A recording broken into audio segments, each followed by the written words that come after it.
So hello guys, this is Aryan More और मैं स्वागत करता हूँ आपके अपने यूट्यूब चैनल CS वाला में। तो ठीक है, हम लोगों ने 2 लेक्चर हम कंप्लीट कर लिया। ठीक है, जिसमें से पहला लेक्चर इंट्रोडक्शन हिस्ट्री अगड़म बगड़म ऑफ सी एंड दूसरा था यूज एप्लीकेशन और थोड़ा बहुत हेलो वर्ल्ड। ठीक है, आज हम हेलो वर्ल्ड का ड्राई रन करेंगे और कंप्लीटली उसको कंपाइलर रन करके एग्जीक्यूट करा के आपको दिखाएंगे। ठीक है, और थोड़ा सा ये देख लेते हैं basic structure of C language. देखिए, कोई भी आप कोड कर लेंगे सी लैंग्वेज में, यानी कि मैं यहाँ पहले बता, जो ब्लैक कलर से लिखा है ये एवरी कोड, आपको हर एक कोड में इसको यूज करना 100% है, आपको यूज करना ही पड़ेगा। और दूसरा जो रेड कलर में यूज है वो आप खुद से चुनेंगे या फिर आप उसके अंदर क्या करना चाहते हैं। जैसे कि मान लीजिए पहला है stdio.h, इसका फुल फॉर्म होता है स्टैंडर्ड इनपुट आउटपुट। ठीक है, तो ये हेडर फाइल है, जैसा कि मैंने पहली वाली वीडियो में बता चुका हूं। ठीक है, तो ये हर एक कोड में इंपॉर्टेंट है क्योंकि ये हेडर फाइल है। ठीक है, जैसा कि मैंने बताया था, this is a main gate and second is include your and, कोई भी हो सकता है, कोनियो, ग्राफिक्स, मैथ, कोई भी .h जो आप अपनी तरफ से डालेंगे। ठीक है, ये कंपलसरी है, ये आप खुद से चुनेंगे।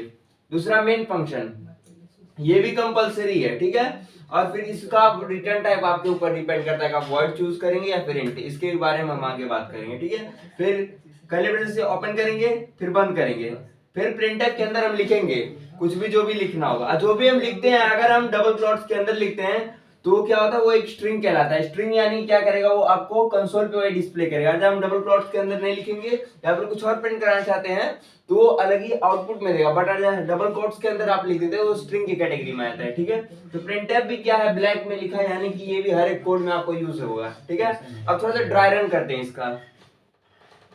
तो सबसे पहले जब कंपाइल होगा, मान लीजिए हम यहाँ पे अपना रिटर्न टाइप रख देते हैं इंट, और यहाँ पे मैं क्या कर देता हूँ, रिटर्न 0 कर देता हूँ।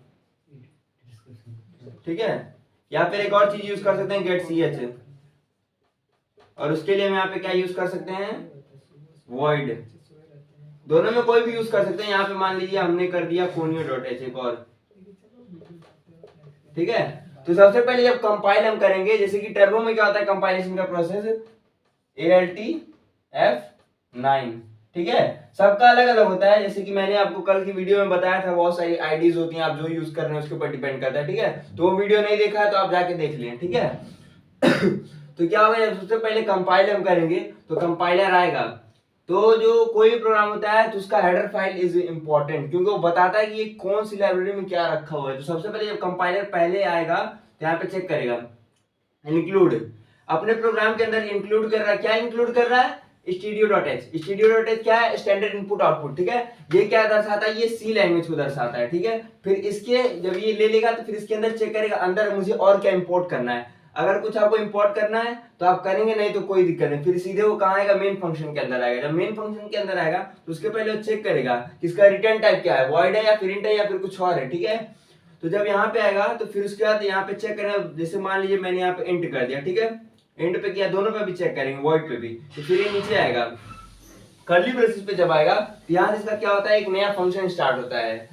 यानी कि कर्ली ब्रेसेस आप, जैसे कि मैंने कल बताया था कि एक डोर के अंदर एक डोर और फिर एक डोर के अंदर एक डोर, उसी तरीके से ये भी वर्क करता है। ठीक है, जब ऐसे प्रोसेस करते हुए नीचे तक आएगा तो यहाँ पे जो क्या बोलते हैं फंक्शंस है। ठीक है, तो फंक्शन के अंदर जब ये आएगा तो इसके अंदर कोड एग्जीक्यूट करेगा। बहुत सारे फंक्शंस भी लिख सकते हैं, अभी छोटा सा हेलो वर्ल्ड का प्रोग्राम है तो ऐसे वर्क कर रहा है। तो फिर यहाँ पे जब आएगा, यहाँ पे अभी कुछ लिखना नहीं, वो आपके आगे देखा जाएगा। फिर अगला जो यहाँ पे है आउटपुट के लिए, जिसे हम कहते हैं प्रिंट एफ, प्रिंट मतलब कंसोल पे कुछ भी प्रिंट करना, उसके अंदर फिर ये देखेगा डबल क्वोट्स। डबल क्वोट्स के अंदर यानी कि स्ट्रिंग है, स्ट्रिंग को क्या करेगा, पूरा स्कैन करेगा जितना भी लिखा हुआ है, फिर ये क्या करेगा, आपके कंसोल पे प्रिंट कराएगा। कैसे प्रिंट कराएगा, फिर नीचे आएगा, चेक करेगा इसका रिटर्न टाइप क्या है। रिटर्न टाइप क्या है, 0 है, यानी कि आपको कुछ रिटर्न नहीं करना है, सीधे एग्जीक्यूट करा देना। फिर यहाँ पे आएगा, चेक करें क्या है, कर्ली ब्रेसेस बंद हो रहा है, यानी कि यहाँ पे हमारा स्टेटमेंट बंद हो रहा है। जैसे यहाँ पे बंद होगा ये यहाँ पे हो जाएगा। फिर उसके बाद यहाँ पे जब आप रन पे जाएंगे तो रन कराएंगे तो ये आपका ये जो स्ट्रिंग के अंदर लिखे रहेंगे यही आपको कंसोल पे शो होगा।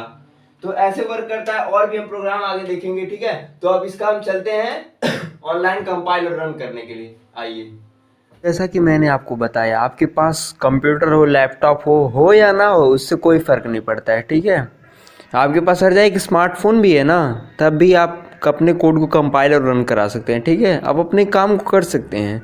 तो इसके लिए आप 2 तरीके से अपना काम कर सकते हैं। या तो आप गूगल प्ले स्टोर से एक एप्लीकेशन डाउनलोड करें, आप वहाँ पे सर्च कर सकते हैं सी कंपाइलर, तुरंत आ जाएगा। कोई भी एक एप्लीकेशन डाउनलोड करके काम कर सकते हैं। या फिर अगर आपके मोबाइल में स्पेस नहीं है तो आप गूगल पे जाएं और टाइप करें सी कंपाइलर और ऐसे आ जाएगा। कोई भी एक वेबसाइट खोलेंगे आप और किसी भी वेबसाइट में आप जाकर अपने कोड को रन करा सकते हैं। अब मैं एक वेबसाइट जिसे खोल रहा हूँ, तो हम कोड को लिखते हैं। सबसे पहले हम अपना हेडर फाइल इंक्लूड करेंगे, ठीक है।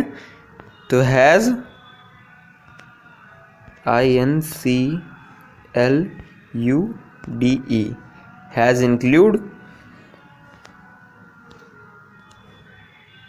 STDIO studio.h।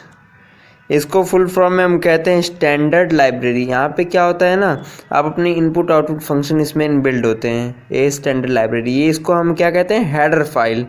ये कंपलसरी होता है, ठीक है। हेडर फाइल आप ऐसे समझ सकते हैं कि अगर जब आप हेडर फाइल इंक्लूड नहीं करेंगे तो आप अपने प्रोग्राम को रन नहीं करा सकते हैं, ठीक है। तो header file is a most compulsory. फिर आप नीचे आते हैं conio.h, यानी कि लाइब्रेरी फाइल आप चाहें तो इंक्लूड भी करा सकते हैं, नहीं भी करा सकते, कोई वो कंपलसरी नहीं होता है।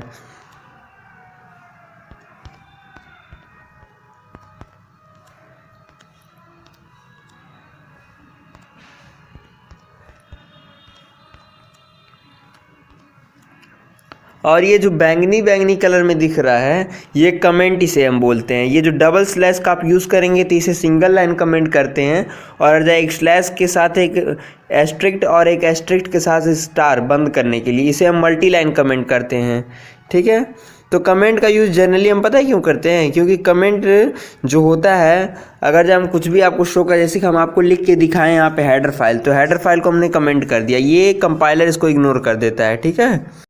अगर आप इसे टर्बो सी में रन कराएंगे तो आप वॉइड मेन करेंगे, फिर करली ब्रैकेट्स के साथ आप स्टार्ट करेंगे अब फिर नीचे जाके आप गेट ch लगा देंगे। इसमें कोई कंपलसरी नहीं है। तो हमारा printf यूज़ करेंगे। इसमें printf क्यों यूज़ करेंगे, कंसोल पे दिखाने के लिए, यानी कि आउटपुट के लिए। printf पता है क्यों यूज़ करते हैं, printf हम यूज़ करते हैं अपने आउटपुट को बाहर दिखाने के लिए। जैसे कि मान लीजिए हमने लिखा, ब्रैकेट खोला, बंद किया, अब इसमें हम लिखेंगे जैसे कि मान लीजिए सी प्रोग्रामिंग। थोड़ा सा मोबाइल मेरा हैंग करता है, प्रोग्रामिंग, ठीक है। और सेमी कॉलन लगाना मस्ट बी इम्पॉर्टेंट है, क्योंकि सेमी कॉलन क्या कहता है, सेमी कॉलन लगाने से कंपाइलर को ये पता चलता है कि हमारा जो प्रोग्राम है ये यहाँ पे ख़त्म होता है, इसके बाद हमको अगली लाइन पे जाना है। तो सेमी कॉलन इम्पॉर्टेंट होता है, ठीक है। फिर यहाँ पे हम कहेंगे रिटर्न, इसको यहाँ से हम रिटर्न कर देंगे। रिटर्न क्या करेंगे, कुछ नहीं, इसीलिए रिटर्न क्या करेंगे हम लोग, ज़ीरो, रिटर्न ज़ीरो लिख के सेमी कॉलन। अब फिर यहाँ पे हम करते हैं इसको कंपाइल, एग्जीक्यूट दिख रहा है यहाँ पे, एग्जीक्यूट बटन को प्रेस करेंगे, यहाँ पे देखिए एग्जीक्यूट होके यहाँ पे लिख दिया सी प्रोग्रामिंग। तो ऐसे हम लोग अपना प्रिंट करते हैं सी प्रोग्रामिंग। या फिर हम एक और आपको बता दें तो यहाँ पे हम /n यूज़ कर देंगे, और /n का यूज़ करके हम अपनी जो कोड होते हैं उसको हम न्यू लाइन में भेज सकते हैं। अगर जब हम /n का यूज़ नहीं करेंगे तो वो एक ही लाइन में प्रिंट हो जाएगा, जैसा कि मैं दिखा रहा हूँ।